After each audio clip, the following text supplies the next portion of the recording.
You're looking to take your lawn to the next level this year. Welcome to the Great North. My name is Wade Mary. I'm a lawn care enthusiast as well as I work in the industry. And today we're going to be talking about rain in the lawn and whether too much rain can affect how your lawn is growing and progressing. So without further ado, let's get right into this.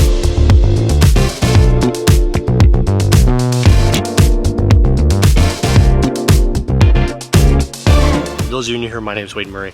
I'm a lawn care enthusiast as well as I work in the industry. And my goal here at Great North Lawn Care is to help improve Canadian homeowners' educational purposes and understanding of their lawn and how to make their lawn look healthier and greener, as well as spreading the word to other Canadian homeowners at the same time. So if that sounds like a great idea to you, make sure you hit that subscribe button, leave a comment down below if you have any questions, and make sure you like this video. So before we get into the video, I just want to quickly mention my friends in Canada, in Saskatchewan and Manitoba right now, who are dealing with these horrific wildfires.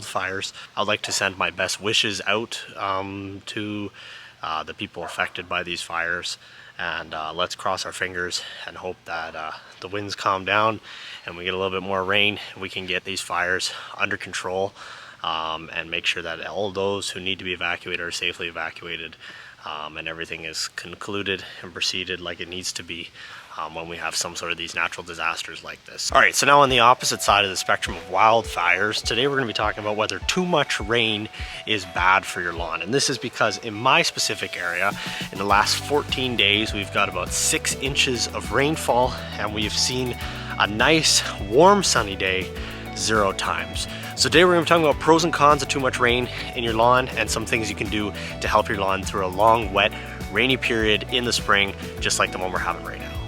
So first, let's talk about pros, ways that a long rainy period will help your lawn succeed. Number one, your lawn needs rain to succeed. It needs water to grow and live. And there is no supplementary watering that we can do as humans that matches the water we get from Mother Nature. So anytime we get a long rainy period like this, we'll take it because that is one of the major factors our lawn needs to grow. Number two, like most people located in the Golden Horseshoe, any cool season lawn, we are heading into a long, warm, extended, normal drought period in the summer. And the best way to prepare ourselves or to prepare the lawn for getting through this drought period is to have a decent wet soil base. So if we were heading into this heat and drought event in the summer that we get every year and our lawn is already dry and struggling with drought conditions, that's just going to set us up for even more failure when we hit those stresses that we normally experience in the summer. So a wet spring like we've had with a little bit of cooler temperatures is going to help the lawn get as healthy and rooted in as it needs to get before we experience this summer stress period that's about to come around the corner. Finally, as you can see here in front of me, rain helps the lawn grow, and helping the lawn grow means that it's going to thicken up and look really healthy and great after this rain period has subsided. I can tell you that my lawn right now is looking quite thick and healthy, and that's purely just from the amount of rain we've had lately. So that is a good thing for the lawn. It can help make it nice and thick and healthy, but there is some downsides to a long extended period of rain, and let's talk about those right now. All right, so first downside that I normally see when we have a long extended period of rain and lack of sunlight is the sunlight. Your lawn needs the sun to grow. It helps the plant do photosynthesis, which produces food and sugar for it to grow and live healthy. And that is why your grass stands up tall. It grows towards the sun or towards its food source. However, when we have these long rainy periods, you might notice the lawn looking a little lackluster. It looks like it's all laying down and it's not, growing up and nice and tall. And this is because when you do have these long rainy periods, your lawn tends to lie over. It doesn't grow towards the sun because there is no sun.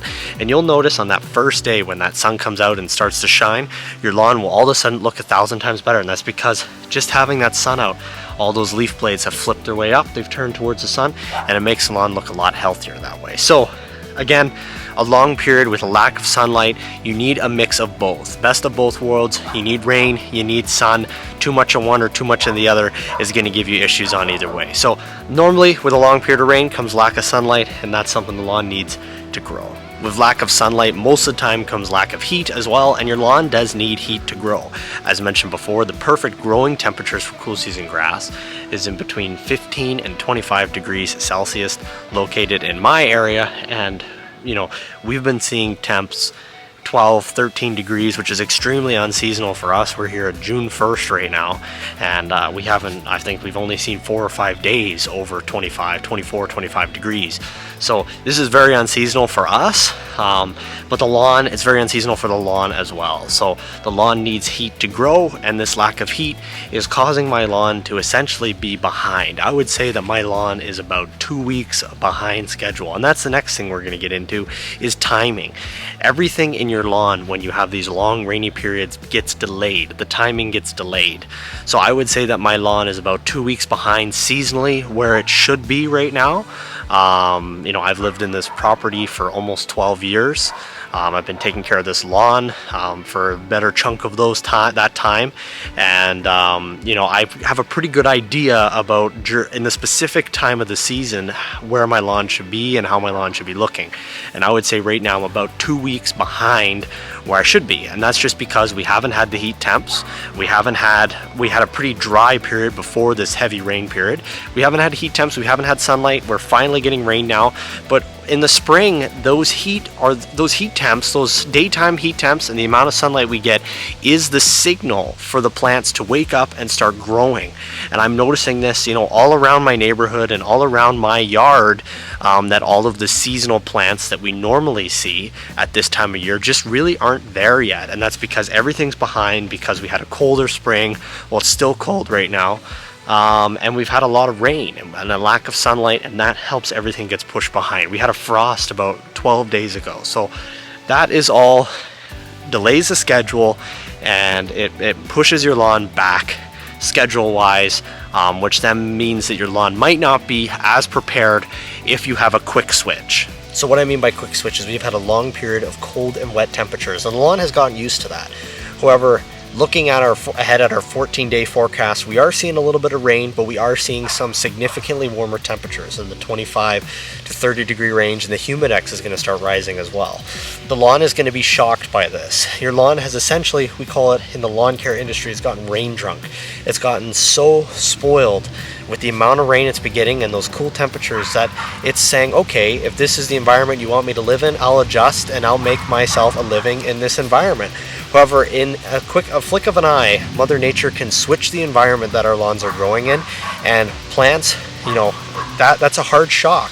In the same way it's a hard shock for us, it's a hard shock for the plants that are growing in that area, and that may cause some stress on your lawn prematurely before we head into the deeper stress of the summer season. So making sure that your lawn is prepared for that quick switch, checking on your weather and following up, making sure that you're supplementing irrigation if that big switch does happen. But it can make our lawns ill prepared for a big switch like this, and that's a downside to the significant amount of rain we've been experiencing. Last thing here is mowing. One thing that comes with a significant amount of rain is a significant amount of growth in the plant. The lawn starts growing taller and taller and taller the more rain it gets, because it's encouraging that growth. You need to make sure that you're keeping up with the mowing, and wet mows are never a good idea. When you cut the lawn when it's wet, you're ripping those grass blades, you're making a mess. As you're turning, you're ripping up the lawn when the ground's soft. It's not a great idea. Mowing the lawn with wet is never fun. Now, what I do recommend though is mowing the lawn when it's wet is better than mowing the lawn when it's 3 feet tall after the rain stops. So if there's a period of time where you can get out there and get your mow completed, make sure you do that before you see a more extended period of rain and now your lawn is too tall and you're damaging the lawn by cutting off too much. So trying to make sure that you're still following that 1/3 rule as much as possible, even if it means you have to mow in a light rain shower, it's better than waiting until the grass gets super tall and then having to hack it down. And what I would recommend, if you do have to do a mow when the lawn's a little taller, when the lawn's a little wet, lift your mower all the way up to that highest setting first, cut the lawn twice at the highest setting, and bag those clippings if you have that option. Remove those from the property, and then you can put your lawnmower back on mulching and you can go ahead and mow it at the height that you normally mow at that way. So as mentioned, long extended periods of rain do have a tendency to bring out disease in your lawn. Disease is essentially a fungus. A couple of the popular ones are gray leaf spot, brown leaf spot, melting out, dollar spot. All these diseases, large patch, small patch, all these diseases can be found in cool season lawns, and they're normally bred by two things: lack of sunlight and high humidity. When that moist air sits in the grass canopy and does not flow properly, That's what allows these diseases to manifest themselves in the lawn and attack your lawn. So let's take a look at a quick area here in my lawn that I've seen some disease pop up from the rain that we've had, and let's talk about what's going on in there. All right, so right here in my lawn, this is an area that's been suffering from brown leaf spot or large patch disease. You can actually see the lesions on the grass plant here. Okay, that's disease tackling this area. Now, this area is a known problem area in my lawn. As you can see there, as you can't see off camera, my house is behind me, and there's a big wall of cedars on the other side that creates kind of a lack of airflow in this area. Plus there's a little bit of a soot bowl here that water tends to pool in when it rains, so this kind of causes disease to build up in this area. I've had problems with disease in this area before. Normally it cures itself when times start to dry out, but this is an example of one of the downsides of too much rain. As you can see, this area clearly hasn't got enough airflow, and it's allowed this disease to manifest itself inside the lawn. As you can see here, you can kind of see the diseased areas, the lesioned areas. You can see kind of the discoloring in there. That's the disease manifesting itself in this corner. As I said, it's a bit of a soup bowl, so that's kind of why disease tends to build itself up in this area. Another good indication that your lawn is very wet and is not drying properly is if you see mushrooms. Mushrooms grow inside moist areas, and if you're seeing a lot of mushrooms in your lawn, it's probably a good idea that your lawn's not draining out, which is normally a side effect of a lot of rain, and this could be why you're seeing some pop-up disease in your lawn. So now comes the question. I hear you guys saying, Wade, I understand that I have disease in my lawn. I understand all the downsides of too much rain. What can I do to solve it? So a couple things here. If you are seeing disease pop up in your lawn, you can go ahead and treat it.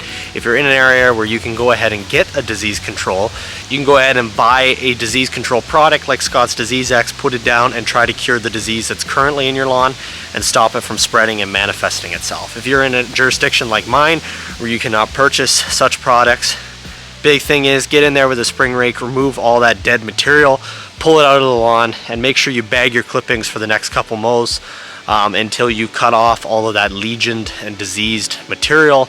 If you don't bag your clippings, you're going to be spreading those around all over the lawn.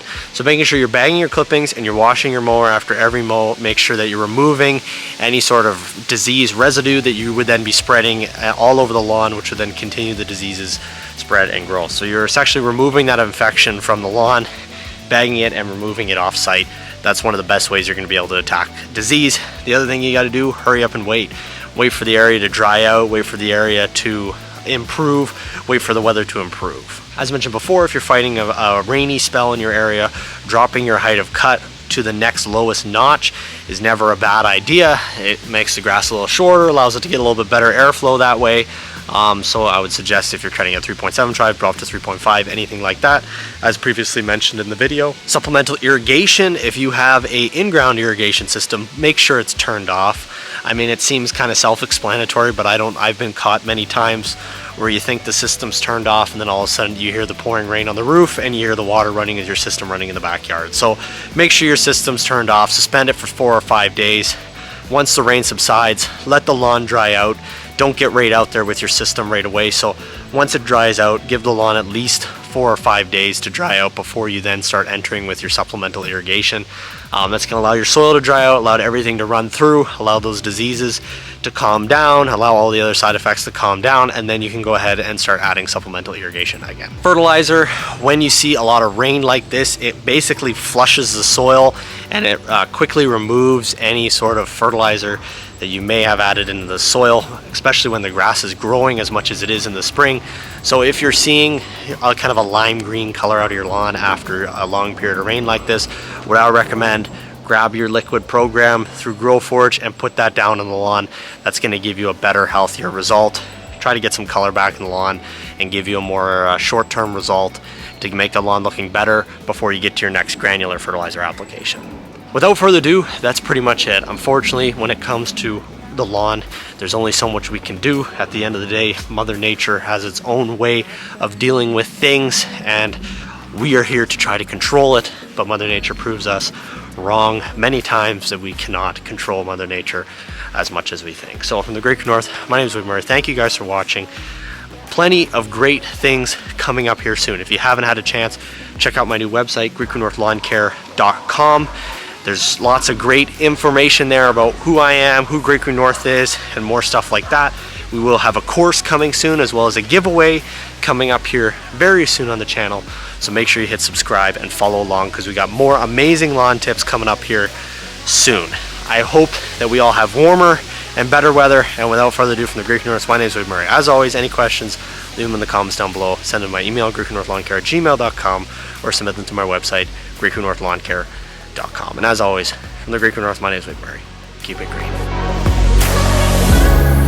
I could crumble into pieces, but I got a million reasons why I won't. Cause this heavy is a season, and the sun is always right behind the storm.